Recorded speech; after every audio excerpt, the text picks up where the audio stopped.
अस्सलाम वालेकुम। आज हम देखेंगे CSS साइकोलॉजी 2005 का जो रिमेनिंग क्वेश्चंस रह गए थे हमारे, इंशाल्लाह वो हम कवर करेंगे। इसमें पहला सवाल है, emergency reaction refers to. Emergency reaction में ना हमारे ऑटोमेटिक फिजियोलॉजिकल रिस्पॉन्सेज आते हैं।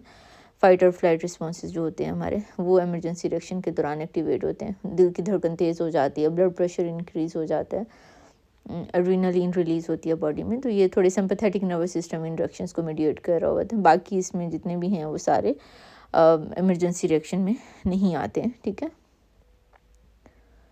लाइक इमीडिएट बॉडीली रिएक्शंस नहीं हैं बाकी, ठीक है। अगला है, authoritarian family tend to produce adolescents who is जो अथॉरिटेरियन फैमिलीज़ होती हैं ना, वो उनमें जब बच्चे बड़े होते हैं तो वो थोड़ा कंप्लाइंट टाइप के होते हैं। सरफेस लेवल पे कंप्लाइंट होते हैं, लेकिन एक्चुअली वो रिबेलियस होते हैं, ठीक है। बड़े अथॉरिटेरियन पेरेंटिंग असल में होती क्या है, इसमें बड़ा स्ट्रिक्ट रूल होता है, बहुत कम वार्मथ दी जाती है और बड़ा ऐसे ना डूज़ एंड डोंट्स बड़े बार बार वो बड़े जो हैं वो सख्ती वाला जो इन्वायरमेंट होता है वो होता है। और इसके नतीजे में जो बच्चे होते हैं वो ज़ाहरी तौर पे तो देखें वो बड़े ओबीडियंट नज़र आते हैं, वो बड़ा जी कर रहे होते हैं, लेकिन असल में वो बड़े रिबेलियस होते हैं प्राइवेटली, और रिसेंट करते हैं वो अपने बड़ों को इस तरह के बिहेवियर को शो करने की वजह से। बाकी जो यहाँ पे ऑप्शंस हैं वो अथॉरिटेटिव या परमिसिव स्टाइल्स में ज़्यादा फिट हो रहे हैं, ठीक है। रिसर्च के मुताबिक जो अथॉरिटेटिव पेरेंटिंग होती है, जो फर्म भी होती है, वार्म भी होती है, ऐसी पेरेंटिंग ज़्यादा हेल्दीएस्ट आउटकम्स की तरफ लेके जाती है। अगला सवाल है, non directive approach characterises. Non directive approach में क्या चीज़ आती है, क्लाइंट सेंटर्ड थेरेपी इसमें से नॉन डायरेक्टिव है, बाकी सारे डायरेक्टिव की एग्जांपल्स हैं। डायरेक्टिव में क्या होता है कि थेरेपिस्ट बताता है कि आप ये करो ये ना करो, वो क्लाइंट के पर्सपेक्टिव को इतनी इम्पोर्टेंस नहीं देता। क्लाइंट सेंटर्ड नॉन डायरेक्टिव है क्योंकि इसमें हम जो हमारा क्लाइंट है हम उसकी बात को वेटेज देते हैं, हम उनसे पूछते हैं कि आप क्या करना चाहते हो, क्या आपके जहन में क्या आ रहा है। अगला जो जितना भी लाहा अमल है वो थेरेपिस्ट नहीं बनाता, वो क्लाइंट बनाता है, इसीलिए उसे क्लाइंट सेंटर्ड थेरेपी कहते हैं। और इसीलिए वो नॉन डायरेक्टिव है क्योंकि वो उसमें हम डायरेक्शंस नहीं देते हैं। जो साइको एनालिटिक अप्रोच है, बिहेवियरिस्ट मॉडिफिकेशंस हैं, ये बहुत डायरेक्टिव होती हैं। इनमें क्लाइंट्स को हर बात हम बता रहे होते हैं, ठीक है। लेकिन रॉजर्स जो है वो बेसिकली ये बिलीव करता था कि लोग खुद, उनके अपने अंदर नेचुरली ये टेंडेंसी होती है कि वो ग्रोथ की तरफ जाते हैं और वो लाइक वो खुद आगे बढ़ना चाहते हैं। इसीलिए हमें उनकी जो उनकी अपनी जो अंदर की आवाज़ है उसे हमें वेटेज देनी चाहिए। चाइल्ड रेयरिंग प्रैक्टिसेस इन पाकिस्तान में जो चाइल्ड रेयरिंग प्रैक्टिसेस हैं वो एक सोशल क्लास से दूसरी सोशल क्लास में जाते जाते आपको चेंज होती नज़र आएंगी।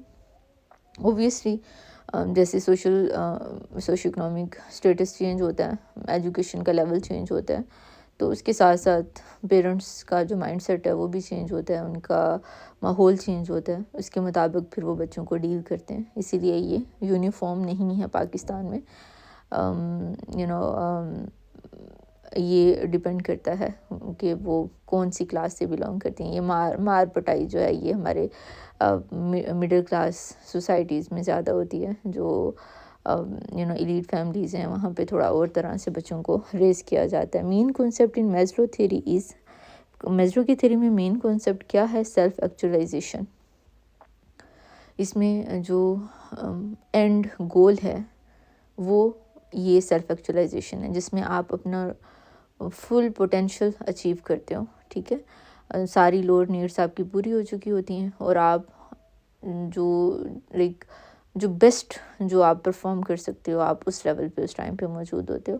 बाकी जितनी भी हैं वो बाकी डिफरेंट थ्योरी से बिलोंग करती हैं, एल्पर्ट फंक्शनल ऑटोनॉमी वगैरह से बाकी जो ऑप्शंस हैं वो बिलोंग करते हैं। ये ए जो है वो एल्पर्ट की थ्योरी से बिलोंग करता है। एनीवेज, मैस्लो ने बाद में एक और भी वैसे कॉन्सेप्ट ऐड किया था जो कि सेल्फ एक्चुअलाइजेशन से भी ऊपर था। उसने नाम दिया था सेल्फ ट्रांसेंडेंस। और उसने कहा था कि ये सेल्फ एक्चुअलाइजेशन लोग पहले अचीव कर लेते हैं, फिर उसके बाद वो मज़ीद आगे जाते हैं और वो किस स्टेज पे जाते हैं, सेल्फ ट्रांसेंडेंस पे, ठीक है। Erikson's adolescent struggle is Erikson کے مطابق جو ایڈولیسنس کی سٹیج ہوتی ہے اس میں لوگ کون سا ڈائلیما فیس کرتے ہیں، کون سا کرائسس فیس کرتے ہیں، تو اس کے مطابق آئیڈینٹی ورسز رول کنفیوژن کو لوگ فیس کرتے ہیں، اور ویلیوز، بلیوز، رولز وغیرہ یہ بچے ایڈولیسنس ایکسپلور کرتے ہیں اس ایج میں، اور اپنی کیریئر، اپنی آئیڈینٹی وغیرہ بنانے کی کوشش کرتے ہیں۔ ایرکسن نے فرائیڈ کی جو سٹیجز ہیں انہیں کو مزید ایکسپینڈ کیا تھا، اور اس نے کہا تھا کہ پوری لائف سپین ڈیولپمنٹ چلتی ہے ہماری، لائک یہ صرف 5 سال کی عمر تک یا پھر 12-15 سال کی عمر تک نہیں ختم ہوتی ہے، مرنے تک ہماری یہ سٹیجز چلتی رہتی ہیں، ٹھیک ہے، یہ صرف چائلڈہڈ تک نہیں رہتی ہیں۔ اس کے بعد اگلا سوال ہے، according to clinical psychologist unconscious is, clinical psychologist کے مطابق انکانشیس ایک تھیوریٹیکل کانسٹرکٹ ہوتا ہے، ٹھیک ہے، بیکاز اوبویسلی ہم اسے دیکھ نہیں سکتے ہیں، یہ کوئی فزیکل نہیں ہے، کوئی کنکریٹ ایویڈنس نہیں ہے، یہ صرف ایک تھیوریٹیکل کانسٹرکٹ ہے، ایک انفرڈ کانسیپٹ ہے جس کے تھرو ہم بیہیویئر کو ایکسپلین کرنے کی کوشش کرتے ہیں، اسے آپ ڈائریکٹلی آبزرو نہیں کر سکتے ہیں۔ اس کے بعد اگلا سوال ہے ہمارے پاس، disagreeing with Freud, Erikson emphasized more on، Freud سے ایرکسن نے کس پوائنٹ پہ ڈس ایگری کیا تھا، اس نے، اور زیادہ ایمفسائز اس نے پھر کس پوائنٹ پہ کیا تھا؟ ایرکسن نے اڈلٹہڈ پہ زیادہ ایمفسائز کیا تھا۔ اس نے کہا تھا، دیکھیں فرائیڈ کی جو تھیری اس نے دی، جو اس کی سٹیجز تھی وہ ارلی چائلڈہڈ پہ فوکس کرتی تھی، جبکہ ایرکسن نے زیادہ ایمفسائز کیا اڈلٹہڈ پہ، اس نے لائک آن گوئنگ ڈیولپمنٹ کی بات کی، اور اس نے کہا کہ جو خاص طور پہ اڈلٹہڈ میں یا ایڈولیسنس میں جو کرائسس آتا ہے وہ بہت امپورٹنٹ ہوتا ہے، یہ انٹیمیسی اور جنریٹیوٹی اور انٹیگریٹی، یہ اس نے کہا تھا کہ یہ امپورٹنٹ ہوتے ہیں۔ تو بیسیکلی ایرکسن نے گاندھی کو اسٹڈی کیا تھا، اپنی اڈلٹ آئیڈینٹی اور جنریٹیوٹی وغیرہ کے کانسیپٹس کو السٹریٹ کرنے کے لیے اس نے وہ گاندھی کے جو آئیڈیاز ہیں اور جو اس کی پرسنالٹی ہے اس کو اوور آل بیس بنایا تھا۔